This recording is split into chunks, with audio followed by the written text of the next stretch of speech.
Yeah. Good evening, everyone. We are here with Shwetha Bhat today, and she did a very good job last year in this COVID. And I'll just introduce her from the team, from our team side. She's from Mysore, and she is a final year student and studying in the Alvas College of Naturopathy and Yogic Sciences. In the last year of COVID, she helped 150 students or 150 participants who had come over there and learned the pranayama workshop.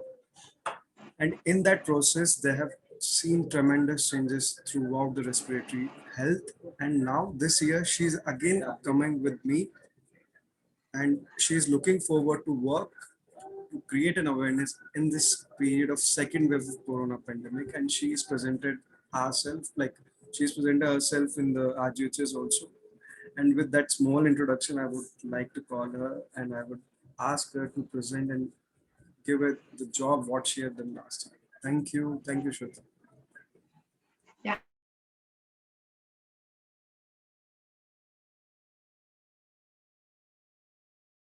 Thank you.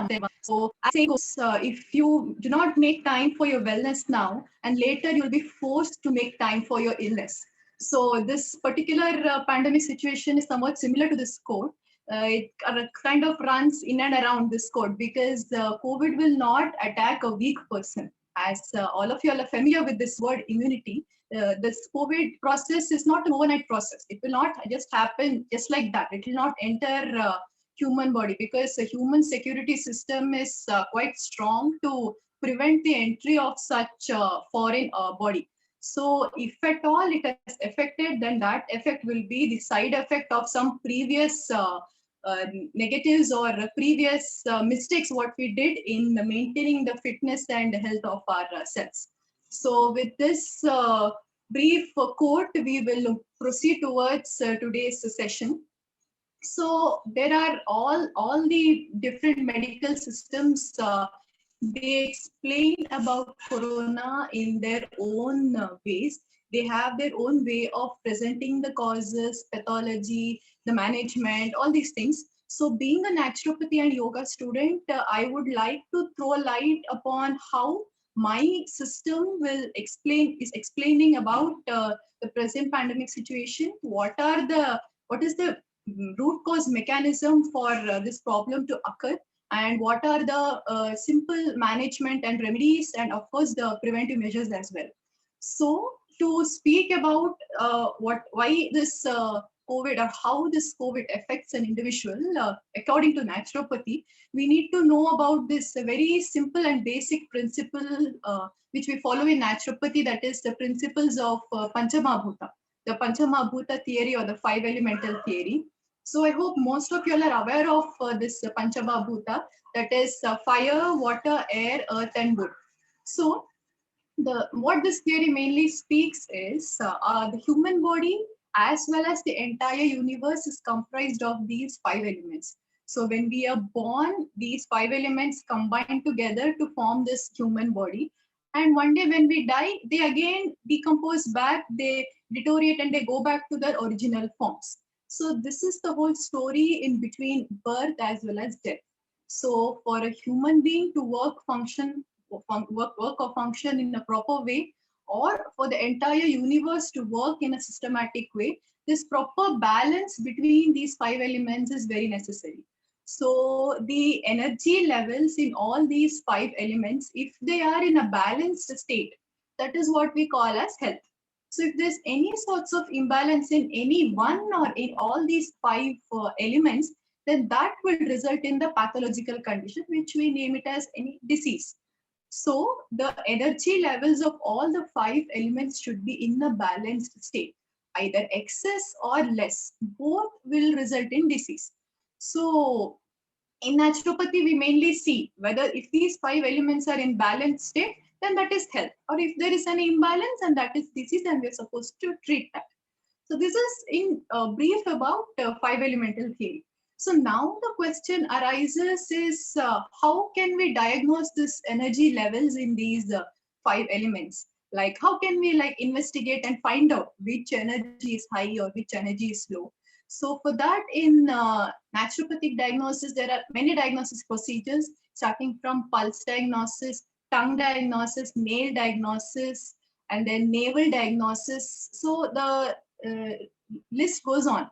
So in that, one of the most reliable method we follow is pulse diagnosis. I hope most of you all have heard of this, because this system is also there in Ayurveda and other systems also. So in modern medicine, what approach they take is totally different. So there they check the pulse for its rate, rhythm, the volume, the continuity, all these things they check in. That is their approach in modern medicine. But in this alternative medicine systems or naturopathy system, our approach is a little different. Here we have different pulse positions to identify the location of each element. For example, we have fire pulse, water pulse, air pulse, earth, wood. So all five elements will have their respective pulse positions, which will indicate the energy level of that particular element. So when we check the fire pulse, we will know whether the energy level in the fire element is excess or deficient, or if it is normal. So that is how it's easy for us to find out the quality of each element in an individual. So this is in brief regarding pulse and five elemental theory. So we are supposed to combine these two to understand the mechanism of the present situation. So in a COVID positive patient, when we check the pulse of a COVID positive patient, usually that person's water elemental energy will be low, along with the fire elemental energy. Both water and fire elemental energy will be low. So that finally leads to his immune deterioration and all those things.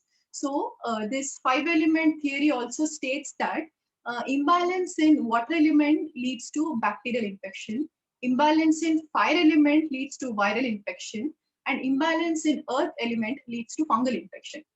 This is the basic theory what is given in the Panchabhuta system. So when we connect that to the present situation, that is both water and fire element has gone low in that person.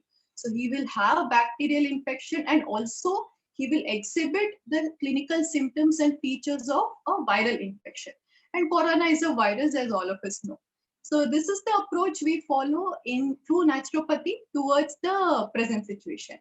So that time, our main aim now will be towards correcting the energy levels of both fire as well as water element. So for that, we have different modalities in naturopathy.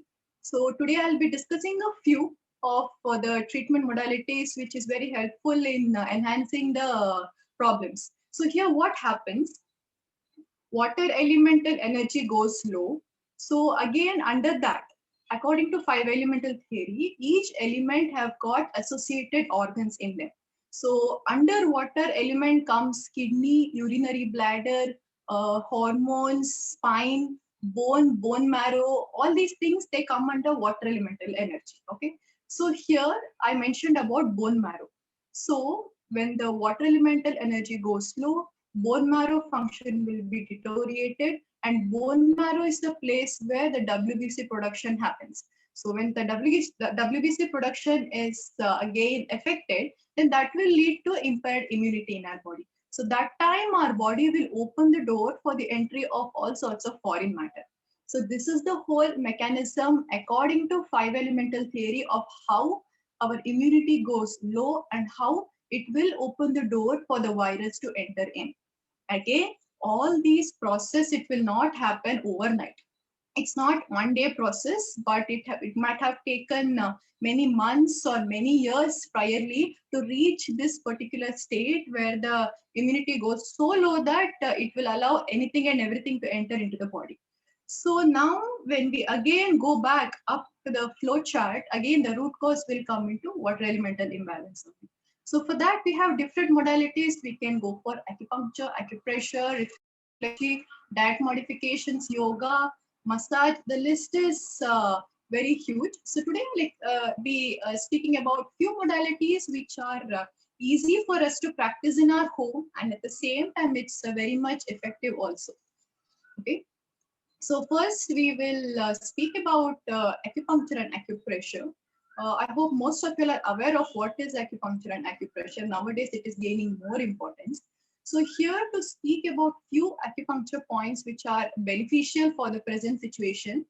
Firstly, I would like to mention three important points. So the first one is lung 6, LU6 point. People who have studied basics of acupuncture might be knowing about the meridian systems. Meridians are nothing but the energy channels which are invisible to the naked eyes, but they are energy channels present in our body through which the prana or the life force, or in Chinese system we call it as chi, or in yogic system we call it as prana, or in English it's just energy flows in our body. So there are almost 12 meridians in our body corresponding to the particular organs. So one such is the lung meridian. So the LU6 point that comes from here, from the wrist crease, you have to measure 5 chun. So chun is the measuramental unit used in acupuncture. In general, you can just take 4 finger breath first, and again 3 finger breath, and the center point which you get here is LU6. So this is LU6 point. So why again particularly LU6 I've chosen is because if you have studied acupuncture, you'll be knowing about something called as Z cleft points. Z cleft points. So these are one of those emergency points, which are also called as the alarm points. So they're used in emergency condition.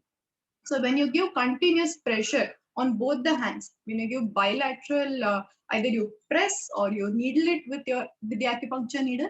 So when you start doing that during emergency conditions, like when there's too much difficulty in breathing, or that tightness or chest congestion, when you start giving pressure here, immediately the person will start to feel that relief in his respiratory system. So in general terms, maybe we can call this as oxygen cylinder point, because it gives the similar relief to the affected individual. So when there's that severe attack, that wheezing trouble, or very much difficulty in breathing, or the tightness or congestion in the chest, this giving pressure, giving very strong pressure, the person should feel the tenderness and pain in both the hands on this depression area. So that time there will be very good relief in those respiratory issues happening in that person. So this is one point. So second point is SI6, small intestine 6. So that point comes here. So here is this bone. Immediately after that bone, you can find a depression. So this depression is SI6. So again, you might ask me why particularly SI6? Again, as I told before, each element will have certain organs related to that, right? So I told about the organs associated with the water element. So in the same way, fire element will have certain organs associated to it. They are heart, small intestine, pericardium, triple warmer. So again, so small intestine comes under fire element. So when we trigger this fire elemental point, right, the fire energy in the person increases. Usually in COVID patients, their body will have this coolness or dampness. Not only COVID, or any respiratory, when there's any respiratory issues, they have this coolness or dampness in the system, which will affect in production of mucus or accumulation of that phlegm. So when we generate heat in the body, this SI fire point, no, it generates heat in the body. So that time the body will start to obtain that energy to fight against that foreign matter. So when this thick mucus accumulation or phlegm accumulation, that will start to melt when we give heat, right? So the same mechanism happens in the body also. It will start melting the thick mucus accumulation, which will then be automatically eliminated from your system. At the same time, it creates heat in the body to kill all sorts of foreign matter which is present inside. So this is how SI6 will work. It is also the alarm point or Z cleft point of the small intestine meridian. At the same time, it corresponds to fire elemental energy. So this is how SI6 works. Okay, and then finally, the third point, it is CV17, conceptional vessel. We have two, conceptional vessel and governing vessel. It goes in one straight line. So CV17 or REN17 comes in the depression of this sternum bone in between the chest. So this depression, usually there will be tenderness in patients suffering from the respiratory disorders. So for that area, I would recommend you all to apply this paste of turmeric and mustard oil. Just make a paste of turmeric powder and mustard oil, and then just apply that paste to CV17 point, and then give a slight massage to that area. So again, why turmeric and mustard oil is both of them are heat creating, they've got this heat creating property. So when you apply that paste to CV17 and give massage to that particular area, no, so that time there will be this heat created in the chest cavity, again, which is very much important for production of heat in the system, which will again lead to the elimination of the foreign matter. So at that time there will be again melting up of the mucus production and also complete eradication of the foreign materials present. So this is how these points work. So it can be either LU6, SI6,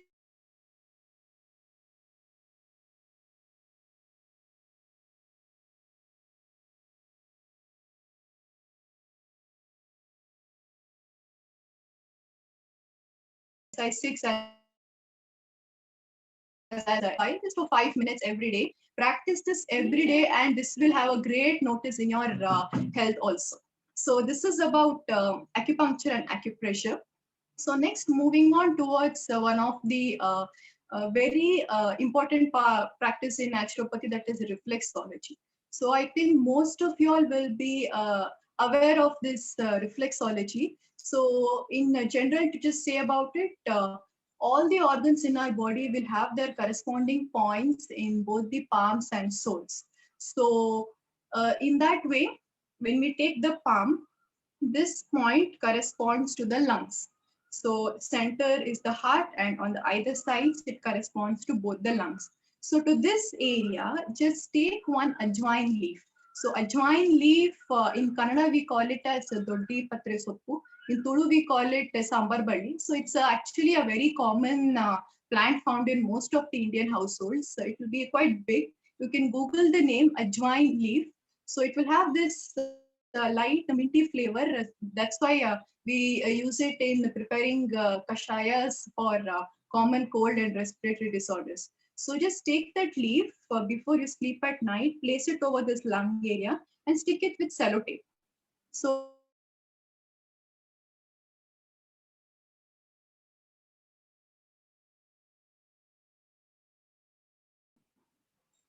night, yeah, so again, this part corresponds to the lungs. So to this area, you can stick this ajwain leaf. So ajwain leaf, in Kannada, we call it as doddi patre soppu, and in Tulu, we call it as sambar bali. So it is a very common plant found in Indian household. Just to know the picture, you can Google it as ajwain leaf.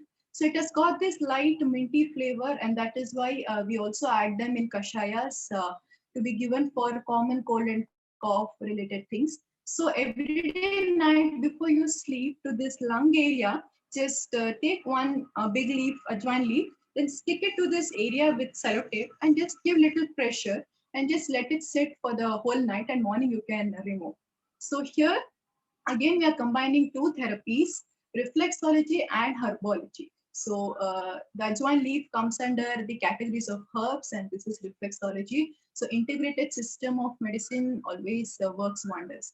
So this is one thing which you can do every day, not only for the present situation, but anytime you get this respiratory related issues, or some people will be very much prone to common cold, because once the season goes a little, there'll be some seasonal changes, then they will again encounter with common cold, cough, and then wheezing, asthma, all these things. So for all these, it will work if this practice is done regularly for a long time.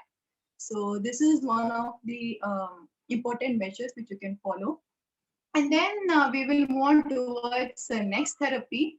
Most of you all will be aware of aromatherapy, but something which it might sound new to is Nabi Aromatherapy or navel aromatherapy. So Nabi is our navel area, and aromatherapy, as you all know, it's quite common nowadays, I think, because during this pandemic situation, all of us are prone in taking steams, inhaling steams. We put nilgiri oil or eucalyptus oil to that and we inhale steams of that.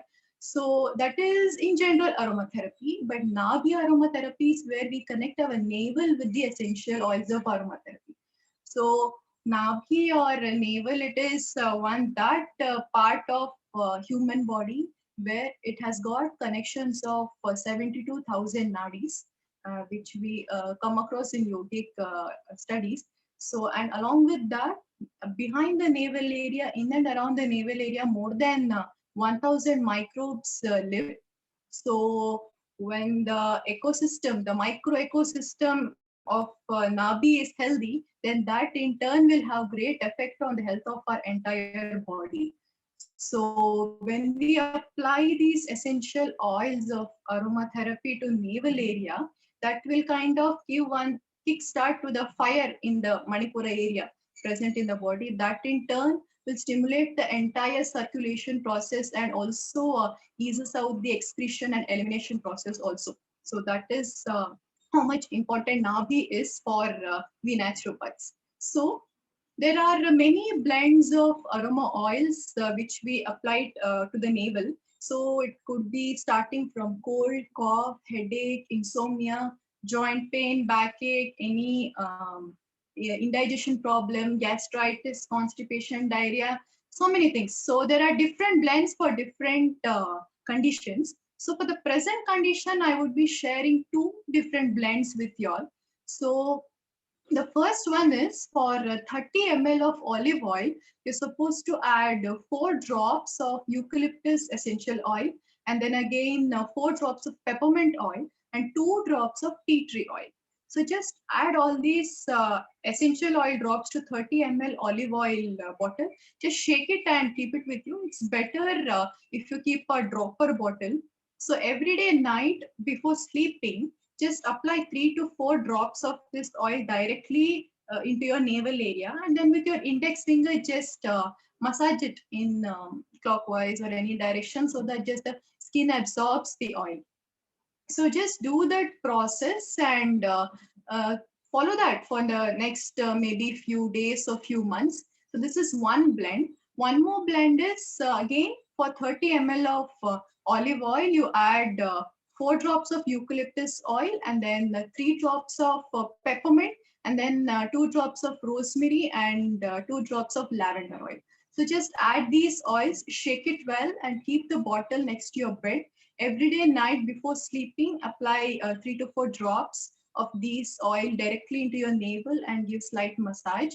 So when you practice this thoroughly for few weeks or few months, you will be able to feel that change in your system. As I said before, people who are more prone to get these cold related infections, you can try this. So every day when you do this, you'll start feeling that immunity developed in your body and the strength your respiratory system has gained. So this is again one of those therapies in naturopathy. So, and apart from this, the diet and natural nutrition part, I think it has become quite famous during this condition. All of us have this idea of these antiviral food, immune boosting foods, all these omega-3 fatty acids, proteins, balanced diet, wholesome diet. So I think that is quite similar, familiar to people. So my focus was on to touch those areas of naturopathy which is a little out from the limelight, but at the same time it has got more very good amount of benefit also for the individual. So that's why my focus today was on acupressure, reflexology combined with herbology, and of course Nabi aromatherapy. So this was about the naturopathy part. So next we'll focus towards the yogic management. So for today, I've made a short protocol for 20 minutes practice. You all can practice with me with the mat. So here our main focus will be on mantra chanting, Om chanting, and then we will combine few breathing exercises with the asanas. And along with that, of course, the relaxation will be there combined with a few breathing practices in Shavasana only. So we will go for the practice. It's about 20 to 25 minutes. So we'll go to the mat. So first, sit in Vajrasana, and then both the hands in Chin Mudra. Close your eyes and take a few deep breaths.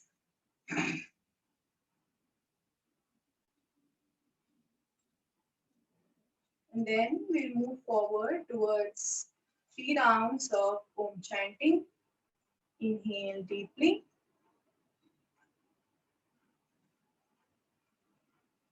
Om.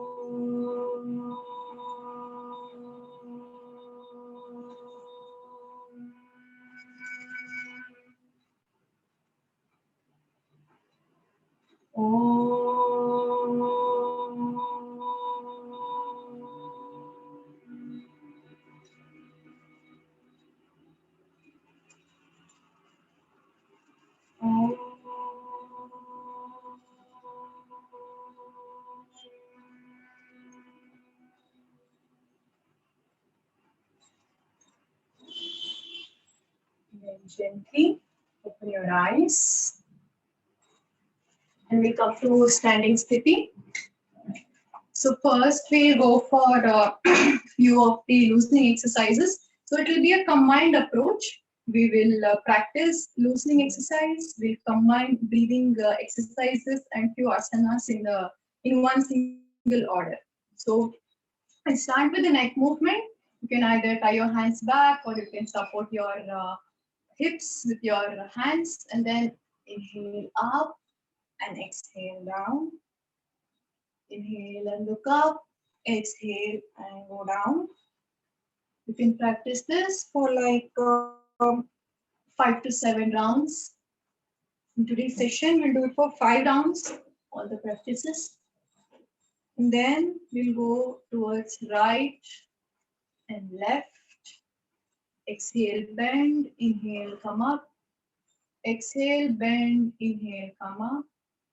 Exhale, bend, inhale, come up. Exhale, bend, inhale, come up. We'll go for rotation. Inhale up and exhale down. 2. Inhale up and exhale down. 4. 5. Anti-clockwise. 1, 2, 3, 4, and 5. We go for the shoulder movement. 1, 2, 3, 4, 5. And then we'll go for anti-clockwise. 1, 2, 3, 4, and 5. So from here we'll go for twisting. Just twist to your right and to your left. Twist to your right and to your left. You should be able to feel the resistance in your hip area as you twist. And then there's this one breathing practice which you can go. Just bring your legs together. It's called hands in and out breathing. So your hand will be like this. And as you inhale, separate your hands. As you exhale, bring it down. Inhale and then exhale. Inhale, exhale. Inhale, exhale. And inhale and exhale. So you can do this for as many number of rounds as you want, 5, 7, 10, 12, 15, depending upon your capacity and time. So this is hand in and out breathing. Next, we'll focus on alternate forward and backward bend. So here again, we'll be combining breathing practices along with asanas. We'll go for Ardha Chakrasana and we'll come back to Padahastasana. So first support your back with your palm fingers. Inhale, give a slight back stretch as much as possible. And exhale, come down. You can interlock your fingers and come down.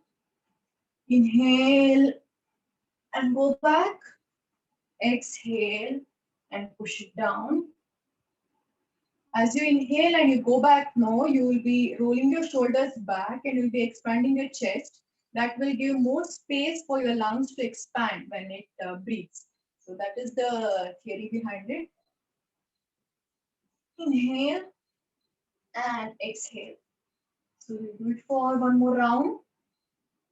Inhale and exhale. Again, this practice can be practiced according to your convenience. If you are able to do, you can go for complete wheel, complete chakrasana, then you can come back for padahastasana. This also can be practiced for like 5, 7 or 10 rounds, depending upon your capacity. So this was about forward and backward bending. We'll go for another combination of asana and breathing, that is trikonasana breathing. So for that, separate your legs almost 1 meter apart and then inhale, raise your hands sideways, exhale down. So here there is no need for you to be perfect in your pose, no need to like go and hold your ankle or place your palms on the mat. It's mainly your focus is on breathing. So just inhale, just touch your foot or ankle, that is also enough. Inhale, come up, exhale, again inhale. It's a dynamic procedure. It's not static. You'll not be holding any one particular point. You'll be moving by focusing on your breath. You exhale, go down. Inhale, come up. Again, you exhale, go down. Inhale, come up. Then again, you'll exhale and release. This also your wish, 5 counts, 7 counts, 10 counts, depending upon your capacity. So after Trikonasana breathing, next we'll go towards the knee. So knee, we can just go for simple rotation. Either you can hold it in this way, or if it's difficult, you can support your thighs with the palms, interlock the palms. And we can go for clockwise rotation, 5 counts, anti-clockwise rotation, 5 counts. Same thing we'll repeat on the opposite leg also. Clockwise rotation, 5 counts, and anti-clockwise rotation, 5 counts. So this is knee movement, and then finally we'll go for ankle movement.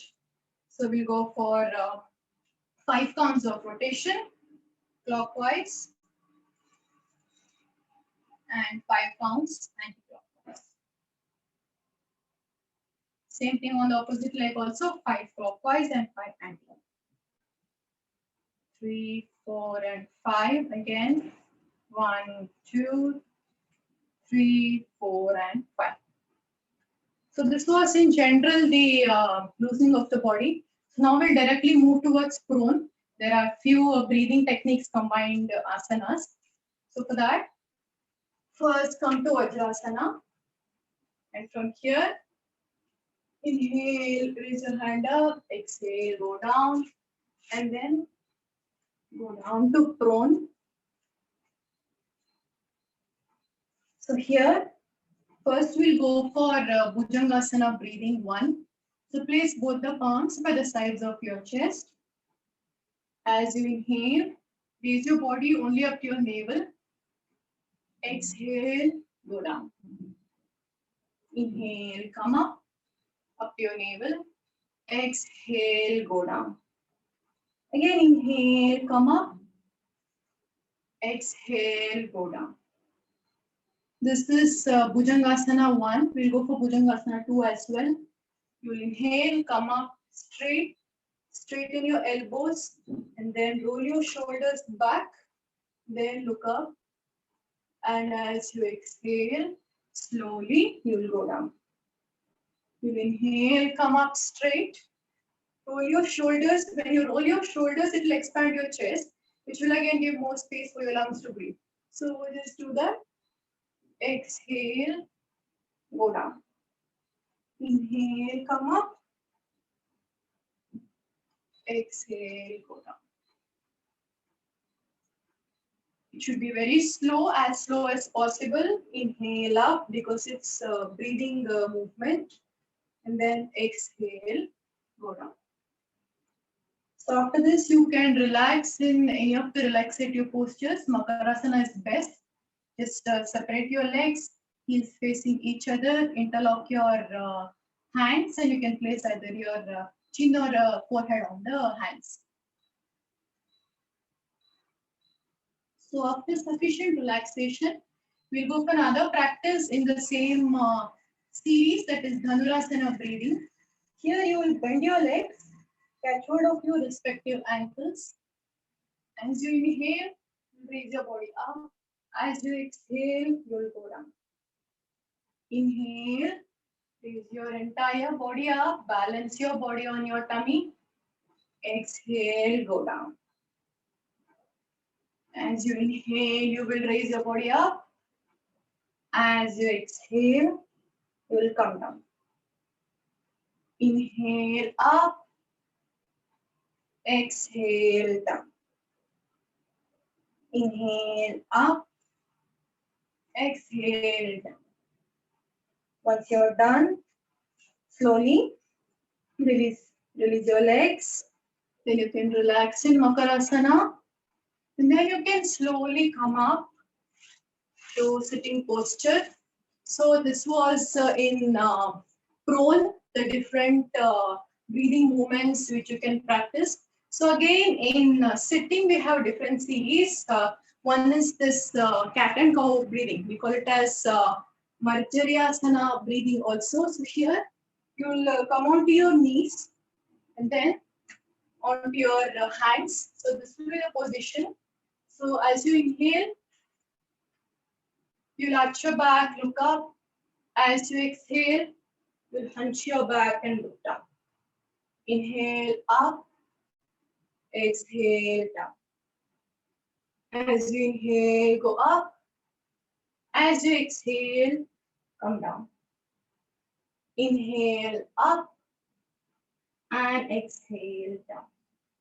So this practice also can be done for as many number of rounds you want, depending upon your capacity. So if you can notice, I have taken up only those practices in today's protocol which have got in some or the other way stimulation of your spine. I usually will keep mentioning this, that is spine stimulation is very much necessary because all the nerves, spinal nerves, which originate from the spine area, and it supplies to all the different organs, especially your GIT, the digestive system. So if your digestive system is strong, your entire body, including the immune system, will be strong. So that is why I focus more on spine stimulation in some or the other way in all the practices of yoga. So these were the few breathing techniques which you can practice. And along with this, we will also be practicing one short relaxation technique, which is a little different. So I'm sure most of you all might have heard of Sudarshana Kriya. Sudarshana Kriya Yoga, SKY, what we call that we do in sitting. So today we'll be practicing Sudarshana Kriya in supine, that is while lying down in Shavasana.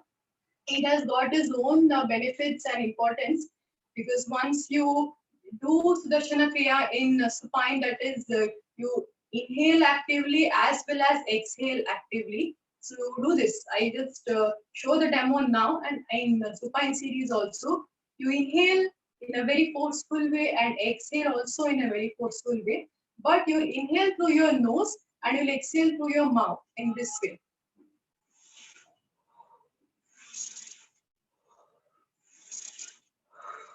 This is how you're supposed to do in Shavasana. I'll be demonstrating that as well. So you can do this for as many number of rounds you want. Usually people will feel exhausted when they come to 15 or 20 counts.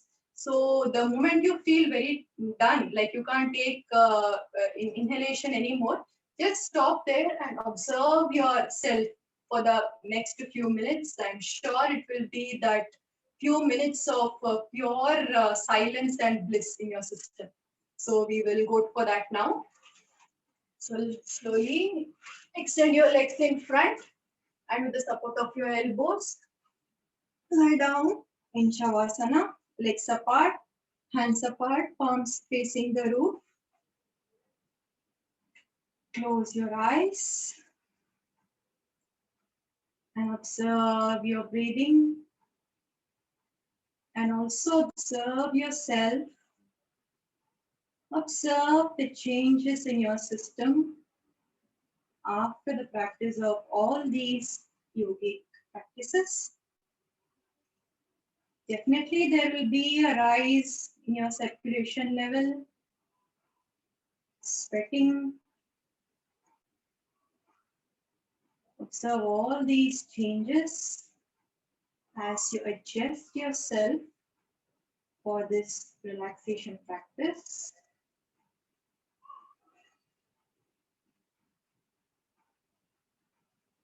Once you feel you're ready, we will start with this Sudarshana Kriya relaxation. We'll go for the first round, as many number of rounds as it is comfortable for you.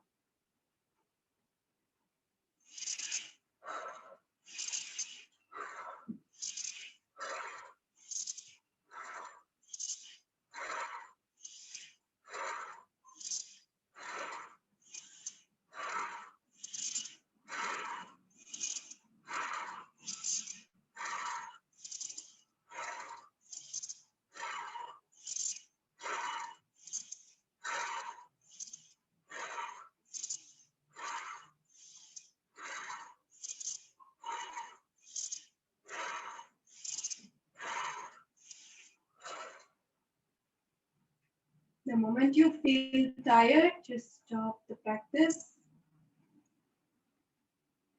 And try to recognize the changes all over your body, especially in your head region. You might be able to recognize this feeling of lightheadedness, that lightness in your head region, that emptiness, probably because of the excess elimination of carbon dioxide from your system. Try to observe that.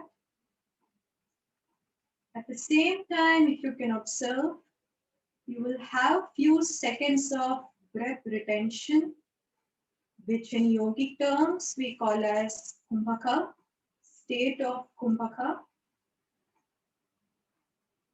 So in this state, you will have zero necessity, you will feel there is no necessity to inhale or breathe for the next few seconds until again carbon dioxide piles up in your body. Try your level best to recognize this state of kumbhaka. Observe and appreciate this state of pure silence. This state is nothing but the ultimate bliss. Try to observe this. Try to recognize this and enjoy the deep relaxation.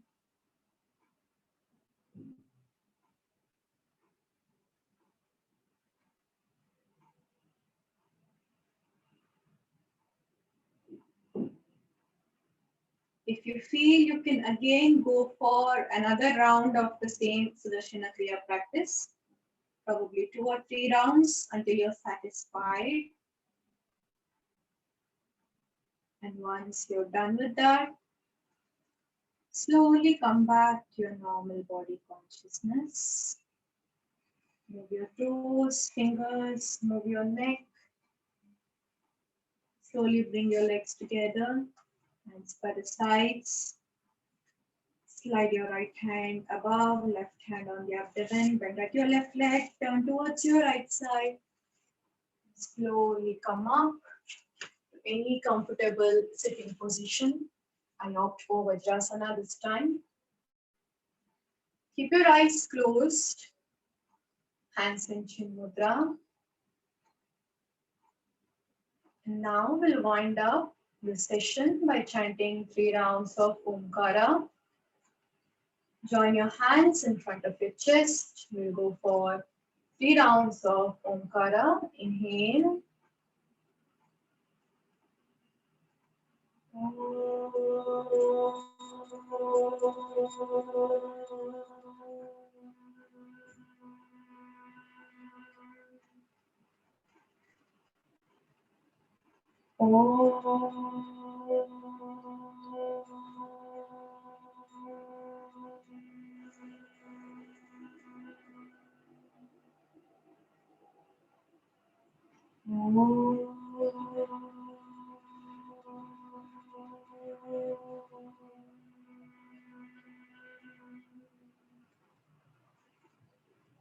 Feel the vibrations of Omkara throughout your body. Slowly release your hands, tie them at the back. Inhale and give a slight back stretch. Exhale, bend down to perform Bhunamana. Then again inhale and come up. Release your hands and rub your palms until they are warm. Then place it over your eyes. Inhale, press, exhale, release. You can slightly massage your facial muscles with your palms and fingertips in circular motions. Then slowly bring your palms in front of your face. Slowly open your eyes by looking at your palms. So in this session, we mainly focused on breathing exercises. That's because it will provide strength for your lungs, the intercostal muscles, the respiratory muscles which are found.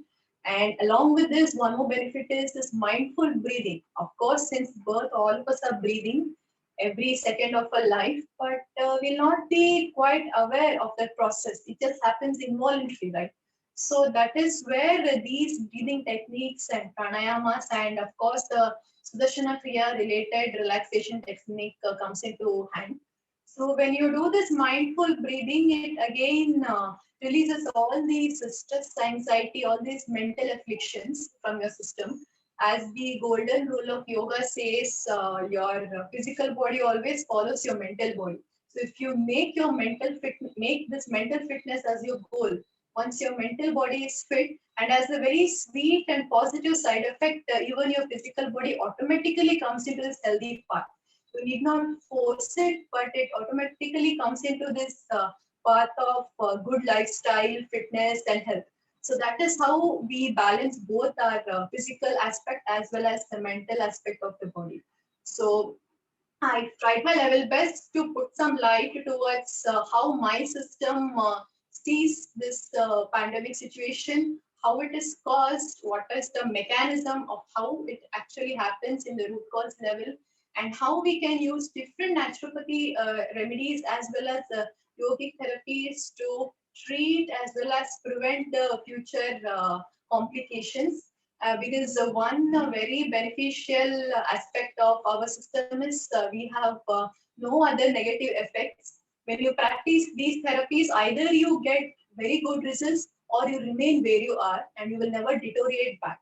So it's one of the highlighted points in my system, which I can convey to all the viewers. So I've tried my best to do that. I hope all of you all will be able to get benefited by this. Spread this message to as many number of people as you can in order to help them and guide them in this difficult situations. So let's all overcome this together, and thank you very much. Any further for any further queries regarding or any sorts of doubts you have regarding this whole process, you can reach me through my Instagram account, that is Shwetha Bhat 68, and at the same time you can even mail me for shwethabhat68@gmail.com. The details of which will be given in the description as well. So I'll try my level best to solve all the queries and we can make this world a better place together. Thank you.